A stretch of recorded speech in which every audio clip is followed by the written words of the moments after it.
Alam mo ba na may mga Pilipinong ang pagkain ay hindi galing sa palengke o tindahan, kundi mula sa basura? Kumusta?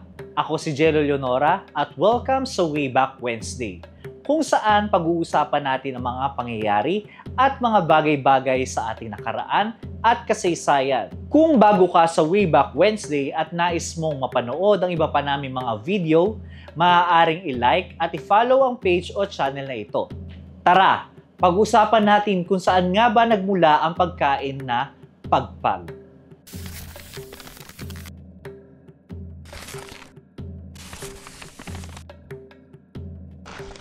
Ang mga tira-tirang pagkain mula sa fast food na pinulot, nilinis, niluto at muling ibinebenta para lang may maipantawid gutom ay tinatawag na pagpag. Nagsimula ang pagkain ng pagpag noong unang bahagi ng 2000s sa mga urban poor communities sa Maynila. Dahil sa matinding kahirapan at kakulangan sa akses sa murang pagkain, napilitan ng ilang residente na mamulot ng tirang pagkain mula sa basurahan ng mga fast food restaurant. Mga pagkain hindi naman panis pero tinapon na. Nililinis ito, pinapakuluan at muling niluluto upang maging pagpag, isang pantawid gutom na literal na hinugot mula sa basura. Sa isang maliit na barangay sa Tondo, Manila na tinawag na Happyland, ang pagpag ay hindi lang pagkain.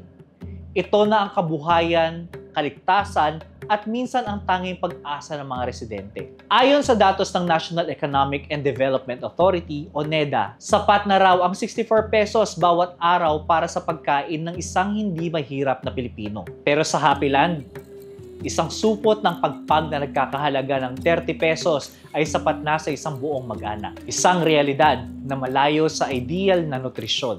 Ayon sa mga eksperto, walang tiyak na pamantayan sa paghahanda ng pagpag, kaya't mataas ang panganib na makakuha ng foodborne illnesses tulad ng hepatitis A, salmonella at iba pang mikrobyo na hindi agad namamatay sa simpleng pagkulo o prito. Ang pagpag ay hindi lamang pagkain.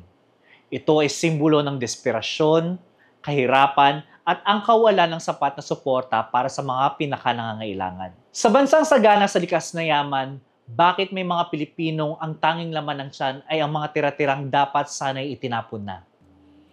Marahil ay wala pa tayo na itatalang mass outbreak dahil dito. Pero isa lang ang malinaw. Hindi dapat basura ang kabusugan ng ating bayan. Sa bawat kutsarang pagpag, isang kwento ng gutom, tibay at pagkukulang ang ating nalalasahan. Kung nais niyong malaman ang buong kwento, tumingin lamang sa comment section at naandoon ang mga link ng sources ng video na ito. At samahan niyo muli kami sa susunod na Wayback Wednesday. Ako si Jello Leonora at ngayon, alam mo na.